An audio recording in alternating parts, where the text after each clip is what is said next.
여러분과 함께 나누고자 하는 메시지는 하나님께서 우리의 삶을 주도하고 계신다는 겁니다.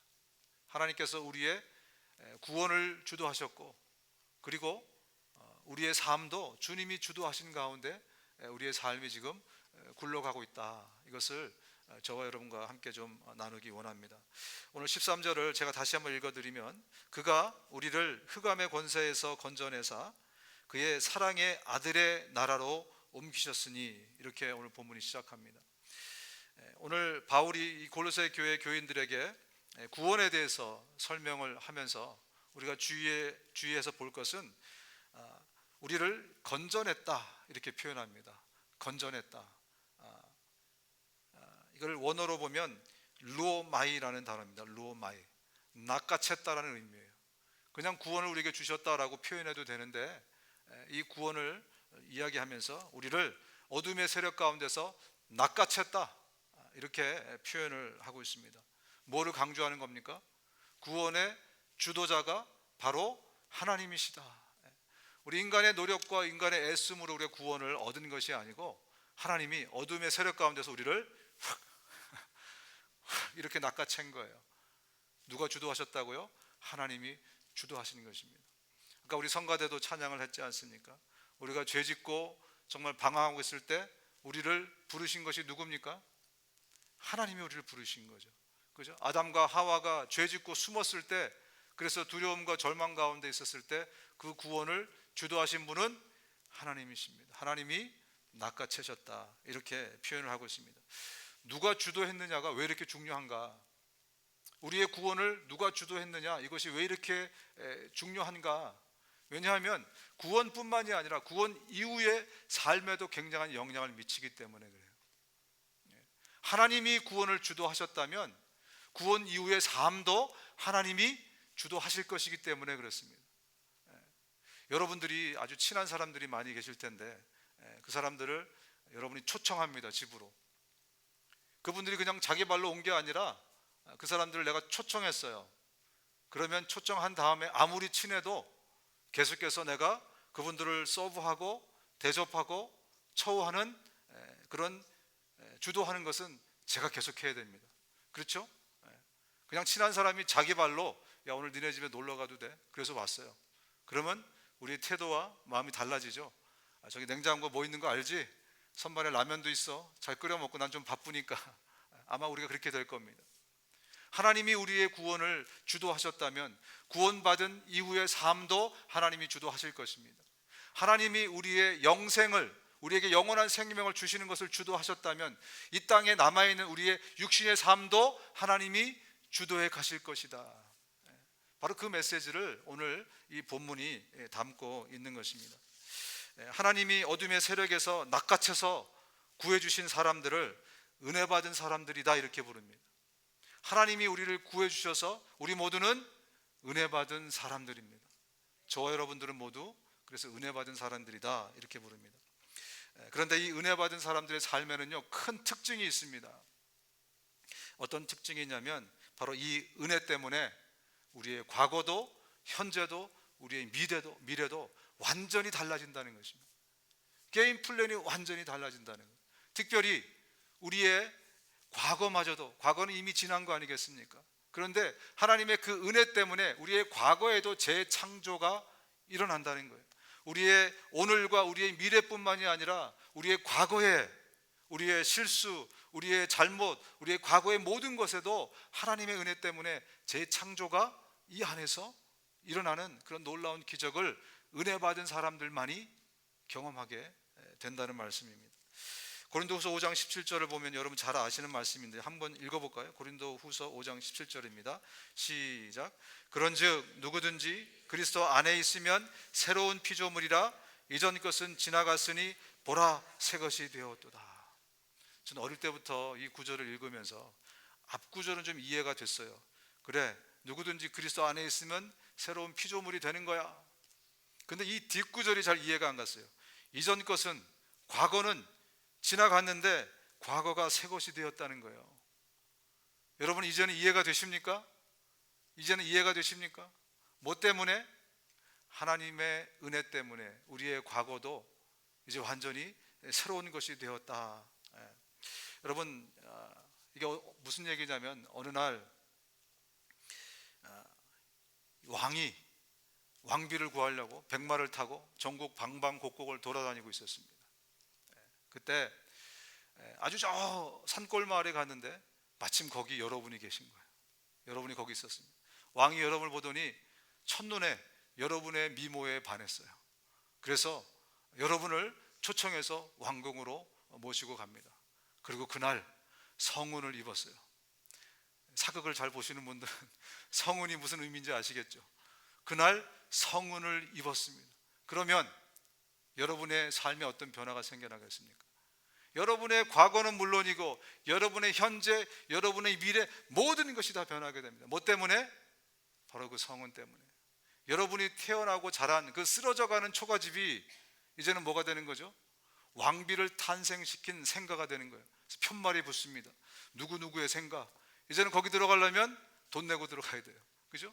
그렇게 바뀌는 겁니다. 여러분의 볼품 없었던 집안이 왕비를 배출한 그런 로열 패밀리가 되는 거예요. 로열 패밀리가 되는 거예요. 우리의 과거, 현재, 미래 모든 것이 다 변하게 되어 있습니다. 여러분, 우리의 삶은요, 우리의 삶은 하나님의 은혜를 입는 순간 오늘뿐만이 아니라 우리의 과거, 현재, 미래 모든 것이 완전하게 변하는 것. 그게 하나님의 은혜가 우리에게 주는 놀라운 특권입니다. 특별히 우리를 정신적으로 괴롭히는 것은 대부분 우리들의 과거이지 않습니까? 지금도 뭐 연세가 80, 90이 됐어도 잠자다가 어릴 때 받은 그 상처 때문에 꿈꾸다가 펑펑 울다가 일어나는 게 그게 바로 인간입니다. 그렇죠? 내가 원치 않든 원하든 어쨌든 우리는 많은 과거의 어떤 상처와 아픔들이 있습니다. 그래서 그것 때문에 굉장히 괴로워하고 힘들고 어렵습니다. 그런데 하나님의 은혜를 입는 순간 우리의 그 과거에도 하나님의 역사가 일어나는 거예요.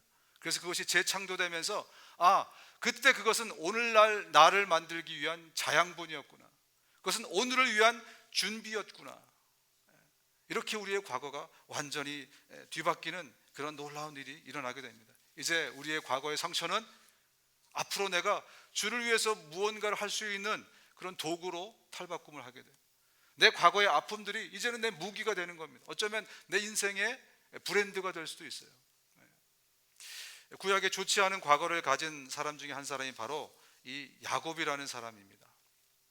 야곱이 이제 바단 아람으로 도망을 갔다가 이제 나이가 들었습니다. 들어서 이제 고향으로 다시 귀환을 해야 되겠다. 그래서 온 가족을 이끌고 이제 다시 돌아옵니다. 이 약복강, 그 강만 건너면 이제는 고향으로 들어가게 되는 거예요. 근데 그날 밤 야곱이 고민하면서 밤을 지새웁니다. 운명의 날을 하루 앞두고 강을 건너면 다음날 해가 밝으면 그 강을 건너가야 되는데 거기에는 야곱의 형 에서가 칼을 들고 기다리고 있는 겁니다. 그때 그 밤에 이 야곱이 아주 특별한 경험을 하게 됩니다. 그날 그는 하나님과 씨름을 하게 돼요. 하나님과 씨름을 하는 그 놀라운 일을 경험하게 되면서 창세기 32장에 하나님이 그에게 이렇게 묻습니다. 그 사람이 그에게 이르되 네 이름이 무엇이냐? 그가 이르되 야곱이니이다. 그가 이르되 네 이름을 다시는 야곱이라 부를 것이 아니요 이스라엘이라 부를 것이니 이는 네가 하나님과 및 사람들과 겨루어 이겼음이니이다. 하나님이 씨름이 끝난 다음에 뭐라고 묻냐면 네 이름이 뭐냐 이렇게 물어봅니다. 그러니까 야곱이 제 이름은 발 뒤꿈치를 잡는 자입니다. 제 이름은 속이는 자입니다 라고 하나님께 대답합니다. 이 야곱이라는 단어의 뜻이 속이는 자, 남의 발 뒤꿈치를 잡는 자, 그런 의미입니다. 그랬더니 하나님이 이렇게 말씀하십니다. 오늘부터 네 이름을 좀 바꾸자. 돈 세탁만 있는 게 아니고요, 인생 세탁도 있습니다. 하나님이 이름을 바꿔주시겠다는 의미는 뭐냐면 그의 인생을 완전히 새롭게 바꿔주시겠다는 거예요. 그의 현재 미래뿐만이 아니라 그의 과거까지도 완전히 새로운 인생으로 하나님이 세탁해 주시겠다. 그러면서 이름을 주시는데 이제부터 네 이름은 이스라엘이라 이렇게 부를 것이다. 이스라엘, 이스라엘이라는 말의 의미가 뭐냐면 하나님이 주도하신다, 그런 뜻입니다. 이제는 네가 네 뜻대로 네 인생을, 야곱아, 네 맘대로 네가 주도해서 남의 뒷발꿈치나 잡고 남을 속이면서 그렇게 살았지만 오늘부터 내가 네 인생을 새롭게 세탁해 줄게. 하나님의 은혜를 주시면서 그의 인생이 앞으로는 내 주도적인 인생이 아니라 하나님이 주도하시는 인생으로 바꾸어서 이제부터는 이름이 어떻게 바뀌었습니까? 이스라엘로 하나님이 바꿔주십니다. 이제 아침이 밝아오면서 이스라엘이 강을 건너게 됩니다. 그런데 창세기 32장 31절에 보면 이렇게 묘사를 하고 있어요.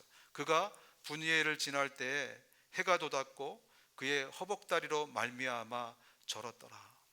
어저께까지는 멀쩡했는데 이제 밤새 씨름하면서 하나님이 어떻게 하셨죠? 환도뼈를 치셨어요. 그래서 불구가 됩니다. 아침 해가 멋있게 떠올랐어요. 그런데 그의 걷는 모습이 어떻습니까? 쩔뚝.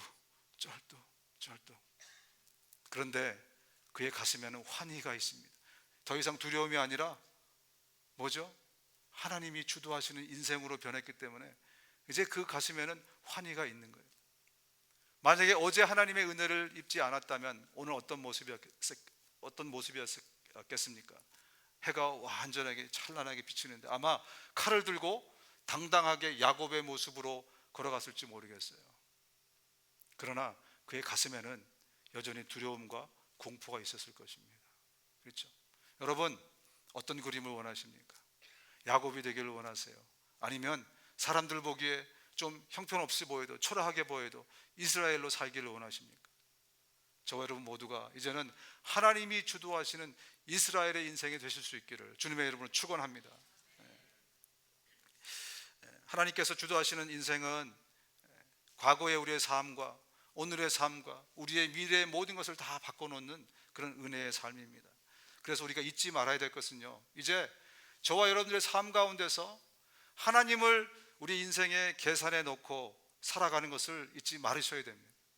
그래서 우리 삶에서 일어나는 모든 일에는 하나님을 계산에 집어넣으셔야 돼요. 그래야 올바른 답을 여러분들이 도출해 낼 수 있게 되는 것입니다.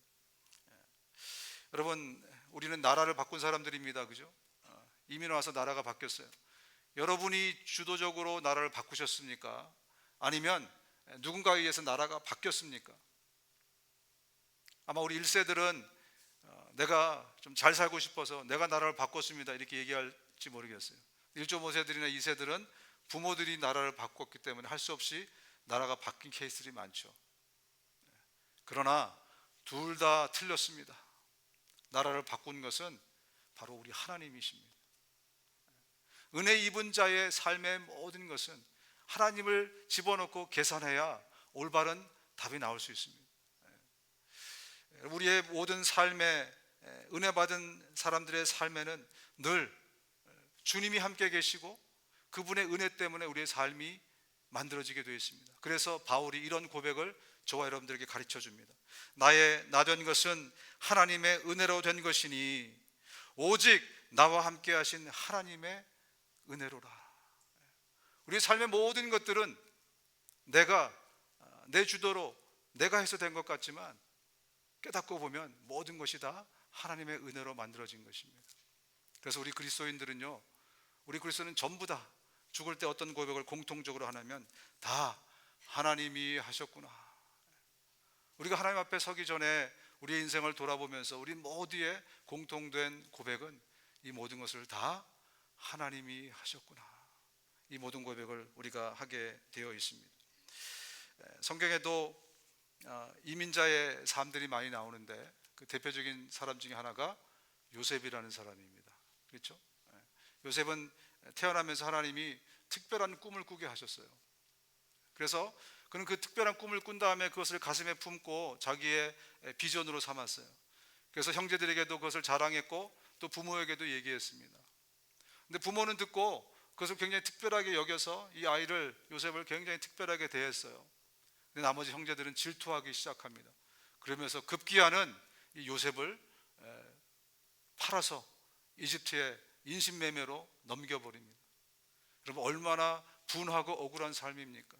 형제들에게 팔려서, 형제들에게 미움을 받아서 팔려서 이집트로 팔려간 거죠. 근데 어느 순간인지 모르지만 요셉이 그 인생을 살아가다가 이것이 하나님의 뜻 가운데 있었다는 것을 깨닫기 시작합니다. 그의 인생에 하나님을 집어넣어서 계산하기 시작한 거예요. 그러면서 이것은 내가 여기 팔려온 것이 아니라 하나님이 나를 미리 이민 보내셨구나, 이것을 어느 순간부터 깨닫기 시작한 거예요. 그러면서 그의 삶이 완전히 달라지기 시작합니다. 그러더니 급기야 이런 고백을 하기 시작합니다. 당신들이 나를 이곳에 팔았다고 해서 근심하지 마소서, 한탄하지 마소서. 하나님이 생명을 구원하시려고 나를 당신들보다 먼저 보내셨나이다. 요셉은 처음에 아마 정말 엄청난 분노와 배신감과 이런 것 가운데 살았을지 모르겠습니다. 그러나 어느 순간 내 삶에 하나님께서 개입하시는 삶이구나, 이것을 깨닫고 나서는 그의 삶이 완전히 달라졌어요. 계속해서 복수심을 가지고 칼을 들고 그가 살았었더라면 아마 틀림없이 망가졌을 것입니다. 오늘 저와 여러분이 생각하는 그 요셉의 모습은 없었을 것입니다. 그러나 어느 시점에서부터는 나 되는 것은 다 하나님의 은혜로다, 이것을 깨닫기 시작하는 것입니다. 그래서 나중에 형들에게 창세기 50장 끝에 이렇게 고백합니다. 형님들은 나를 해치려고 하였으나 하나님은 그것을 선으로 바꾸셔서 오늘날 내가 많은 사람의 생명을 구할 수 있게 하셨습니다. 그런데 문제는요, 그런 특별한 인물들, 특별한 사람들에게는 하나님이 함께 하시고 인도하시고 그 삶을 주도하고 계신데 오늘 내 삶도 하나님이 그렇게 하시냐, 이것이 문제로다. 그죠? 이 나 같은 평범한 사람의 삶도 하나님이 주도하시는 삶인가? 14절로 다시 한번 돌아가겠습니다. 오늘 본문의 14절입니다. 그 아들 안에서 우리가 속량 곧 죄사함을 얻었도다. 여러분, 구약에서 특별한 사람이라는 것은요, 하나님이 택하셨냐 그렇지 않느냐, 이것이 중요합니다. 아무리 평범한 사람이라도 하나님이 택하시면 그 사람은 특별한 사람이 되는 거예요. 그런데 신약에서는 예수님이 이 땅에 오셔서는 누가 특별한 사람이 되는 것이냐? 그 아들 안에 있는 사람, 예수 안에 있는 모든 사람은 다 특별한 사람입니다. 저와 여러분들은 구약의 어떤 왕이나 선지자나 제사장처럼 이제 우리가 예수 안에 있다면 우리 모두는 다 특별한 사람이다. 이것을 성경이 저와 여러분들에게 말씀하고 있습니다. 여러분, 4차 산업혁명이 시작이 되면서 우리 현대인들을 정신적으로 어렵게 하는 것 중에 하나가 미래에 대한 불확실성입니다. 앞으로 세계가 어떻게 변할지 몰라서 그것에 대한 불안함들이 우리 모두에게 있습니다. 요즘은 그 앱에다가, 애플리케이션에다가 여러분의 직업을 넣으면 앞으로 이 직업이 언제까지 할 수 있다, 이런 것들이 나오는 앱도 생겼어요. 그래서 내가 운전하는 드라이버다, 그러면 내가 드라이버라고 치면은 앞으로 당신은 2000 몇 년까지 이 직업을 할 수 있습니다.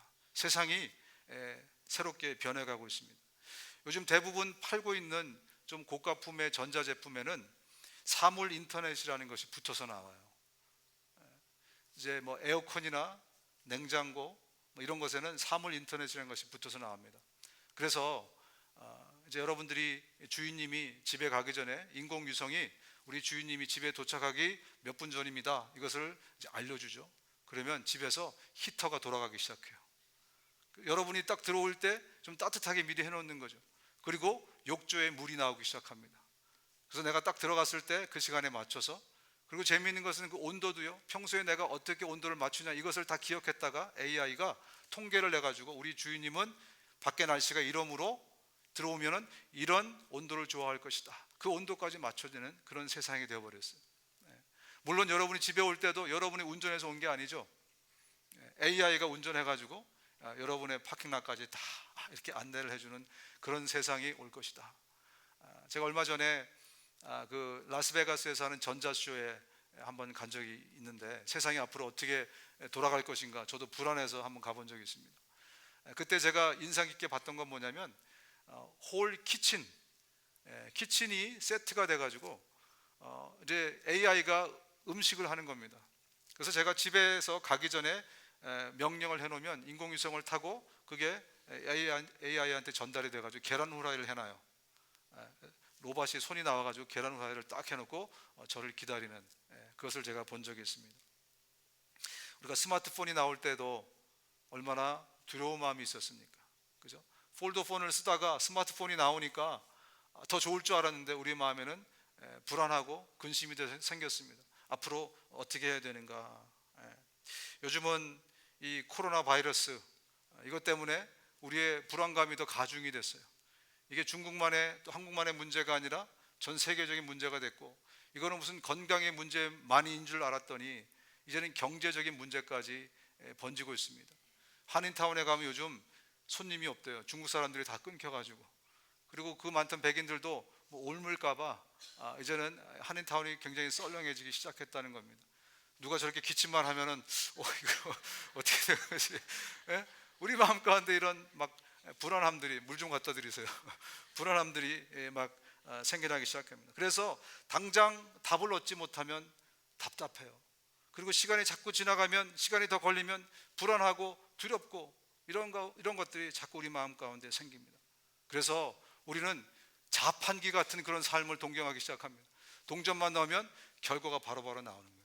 내비게이션 같은 삶, 길을 몰라서 헤맬 때 물어보면 바로바로 문제를 해결해주고, 우리 삶도 막 복잡하고 힘든데 하나님이 자판기처럼, 하나님이 내비처럼 역사하시면 얼마나 감사할까, 여러분. 그렇죠? 우리 삶이 얼마나 힘들고 복잡한데 하나님이 바로바로 응답해 주시면 얼마나 감사하겠는가. 그런데 불행하게도 제가 신구약을 면밀히 살펴본 결과 우리 하나님은 그렇게 역사하시는 하나님이 아닌 겁니다. 그럼 우리가 아무리 아우성쳐도 하나님 자판기처럼 내비처럼 역사해 주십시오 라고 얘기를 해도요, 저 구약의 창세기부터 신약의 계시록까지 성경을 낱낱이 면밀히 살펴본 결과 우리 하나님은 그렇게 역사하지 않으신다는 거예요. 그래서 우리의 믿음의 조상들도 늘 저 하늘을 바라보고 살았던 것입니다. 바로바로 하나님이 삶의 문제를 해결해 주시면 좋은데 하나님 그렇게 역사하시지 않으시니까 늘 하늘만 바라보고 살 수밖에 없었던, 그게 우리 믿음의 조상들의 삶이고 저와 여러분들의 삶입니다. 그래서 이런 믿음의 고백을 우리에게 가르쳐 주셨습니다. 신명기 7장 9절입니다. 같이 한번 읽겠습니다.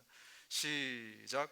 그런즉 너는 알라 오직 네 하나님 여호와는 하나님이시요 신실하신 하나님이시라. 민수기 23장 이렇게 말씀합니다. 하나님은 사람이 아니시니 거짓말하지 아니하시고 사람의 아들이 아니시니 후회하지 아니하시는도다. 그분께서 말씀하셨은즉 어찌 그 말씀하신 것을 행하시지 아니하리요, 어찌 그 이르신 말씀을 실행하지 아니하리요. 하나님께서 당장 내 삶에 역사하지 않는 것 같은 그런 환경을 너무나 많이 경험했기 때문에 의심하고 두려워하고 걱정하고 근심하고, 정말 하나님 함께 하십니까? 이런 많은 생각을 가질 때도 많았는데 주님이 말씀을 통해서 이렇게 우리에게 말씀하십니다. 하나님은 신실하신 하나님이시기에 결코 약속을 어기지 않겠다. 여러분, 베드로가 폭풍을 뚫고 오시는 예수님을 보게 됩니다. 그러면서 예수님이 베드로에게 이제 걸어와라 라고 말씀하시니까 예수님만 믿고 발을 디뎠어요. 그 폭풍에 있는 그 바다에 발을 디뎠어요. 그랬더니 그 바다가 바위가 되는 그런 엄청난 기적을 경험하게 됩니다. 마태복음 14장입니다. 베드로가 대답하여 이르되 주여 만일 주님이시거든 나를 명하사 물 위로 오라 하소서. 오라 하시니 베드로가 배에서 내려 물 위로 걸어서 예수께로 가되 바람을 보고 무서워 빠져가는지라 소리질러 이르되 주여 나를 구원하소서 하니 예수께서 즉시 손을 내밀어 그를 붙잡으시며 이르시되 믿음이 작은 자여 왜 의심하였느냐 하시고 배에 함께 오르매 바람이 그치는지라. 예수님이 오실 때 폭풍과 함께 오셨습니다. 그때 베드로가 예수님께 묻습니다. 주님이십니까? 만약에 주님이시거든 저로 하여금 주님께 가게 하십시오. 주도권을 물어보신 것입니다. 주도권을 드린 것입니다. 주님이 나다라고 말씀하시면서 나에게 오라라고 말씀합니다. 베드로는 예수님의 그 주도권에 의지해서 바다에다가 발을 내딛습니다. 그는 과학적으로, 이성적으로, 상식적으로 도저히 불가능한 그 일을 예수님만 믿고 그분의 주도권만 믿고 바로 거기다가 발을 딛습니다. 그랬더니 어떤 일이 생겼습니까? 바다가 바위가 되는, 바다가 반석이 되는 놀라운 기적을 경험하게 됩니다. 할렐루야! 얼마나 엄청난 일입니까? 그런데 갑자기 바람이 휙 불어오면서 그의 콧등을 스치고 지나갔습니다. 그때 정신이 들어서 베드로가 어떻게 했냐면 예수님을 내려놓고 현실을 붙들었습니다. 그랬더니 바위로 변했던 바다가 다시 물로 변하기 시작합니다. 그러면서 빠져들기 시작해요. 아까 할렐루야 했는데 뭐라고 외칩니까? 살려주세요. 예수님 살려주세요. 예수님을 온전히 믿고 그분께 온전히 주도권을 드렸을 때는 바다가 바위가 되는 놀라운 것을 경험했지만 다시 그 주도권을 내가 뺏어서 예수님을 내려놓고 현실을 붙들었더니 다시 원래의 상태로 돌아갔더라. 이 말씀을 마태복음 14장이 저와 여러분에게 말씀하고 있습니다. 여러분, 살다 보면 하나님이 주도하시는 인생일지라도 정신 못 차릴 정도로 비바람이 불어오고 먹구름이 우리 가운데 불어닥칠 때가 있습니다. 그때에도 우리에게 필요한 것은 뭐냐면 내 인생을 주도하는 분은 하나님이시다. 지금도 내 인생을 주도하는 분은 예수 그리스도다. 이것을 분명히 붙드는 믿음이, 그분을 신뢰하는 그 믿음이 저와 여러분들에게 필요합니다. 오늘 내가 이 자리에 여기 있는 것도 하나님의 은혜입니다. 우리의 삶의 모든 것에 이제 하나님을 집어넣고 계산하면 그러면 올바른 답을 여러분들이 도출해 낼 수 있습니다. 사람들이 볼 때는 미친 짓이 될 수도 있습니다. 사람들에게 손가락질을 할 수 있습니다. 저희가 뭔가 착각에 빠져서 환영에 빠져서 그렇게 살아간다라고 말할 수 있습니다. 그러나 하나님께서, 이 땅을 지으신 하나님께서 저와 여러분에게 분명히 말씀하시는 것은 내가 너에게 믿음을 주었으니 이제 그 믿음을 가지고 살라는 것입니다. 이제 내가 너에게 구원을 주었으니 이제 구원 이후의 삶도 내가 너를 주도하리라. 나만 믿고 나만 바라보고 네가 이 폭풍 가운데서도 네 발을 바다 가운데 내릴 수 있느냐, 이것을 묻고 계십니다. 그렇게 살아가는 것이 믿음의 사람의 삶입니다. 지난 수요일날 우리 문 목사님이 설교하면서 우리 윤인수 목사님의 간증을 이렇게 썼는데 그게 너무 은혜가 돼서 여러분에게 같이 좀 소개하기 원합니다.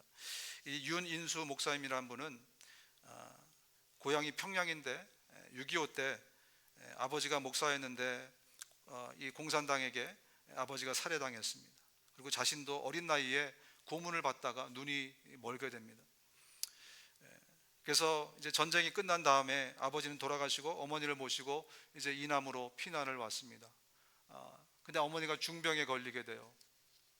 그래서 이제 눈이 먼 소경이었지만 어떻게 해요? 이제 먹고 살아야죠. 그래서 구두 닦기를 열심히 하고 그리고 또 신문을 팔고 그러다가 어느 날 돈을 좀 많이 이렇게 벌게 됐습니다. 그래서 어머니에게 가서 엄마 오늘 정말 어떻게 돈을 좀 많이 벌게 됐어요. 그래서 어머니에게 갖다 드렸어요. 어머니가 이 윤인수의 등을 두들겨주면서 야 인수야 11조를 먼저 떼자 이렇게 얘기를 했습니다. 그 얘기를 듣는 순간 윤인수가 버럭 화를 냈습니다. 그러면서 11조는 무슨 놈의 11조입니까? 하나님이 우리한테 해준 게 뭐 있다고? 내 눈은 멀게 됐고 엄마는 병들게 됐고 공산당에게 쫓겨서 피난민 신세가 됐고 아버지는 죽고 재산도 다 뺏기게 됐는데 그런 하나님께 무슨 놈의 11조를 내는 겁니까? 이렇게 항변했습니다. 그때 어머니가 이 인수의 손을 꼭 잡고 이렇게 말씀하셨습니다. 인수야, 고향 잃어버린 것도 한스럽고 집을 잃어버린 것도 원통하고 건강을 잃어버린 것도 서러운데 하나님까지 잃어버리고 믿음까지 잃어버리면 뭐가 남겠니? 근데 이 어머니의 말이 인수의 가슴속 깊이 자리 잡게 됩니다. 그래서 인수는 커서 목사가 됩니다. 그리고 특별히 이 세상에 대해서 눈멀게 살아가는 재소자들을 위해서 사역하기 시작합니다. 그러면서 정부에서 이제 국민훈장, 목련장까지 수상을 하게 됩니다. 그러면서 이렇게 윤인수 목사님이 간증합니다. 모든 것을 잃어버리고 하나님마저 잃어버린 인생이 되고 싶지 않았습니다. 하나님을 붙들었더니 잃어버린 줄 알았던 모든 것이 하나도 잃어버린 것이 아니었음을 알게 되었습니다. 여러분, 우리 인생은 하나님이 만드시는 거대한 퍼즐에 아주 작은 한 피스에 지나지 않습니다. 그래서 우리 삶에 어떨 때는 하나님이 안 보일 때가 있습니다. 하나님이 주도하시는 삶을 살면서도, 하나님이 눈동자처럼 우리를 살피시는 그런 삶을 살면서도 당장 이해가 안 가는 일들이 우리 삶에 일어날 수 있습니다. 아니, 많이 일어납니다. 저는 그리 오래 살지 않았지만 그런 것들을 많이 경험했습니다. 그렇다고 해서 하나님을 잃어버리지 마십시오. 그렇다고 해서 하나님을 놓지 마십시오. 하나님을 붙들면 우리는 모든 것을 다 붙들고 있는 사람들입니다. 하나님을 놓치면 우리는 모든 것을 다 놓치는 사람들입니다. 이번 한 주간도 여러분, 우리 삶에 어떤 일이 일어날지 모르겠지만 그 하나님을 분명히 반드시 꼭 붙들고 이번 한 주간을 사실 수 있기를 주님의 이름으로 축원합니다.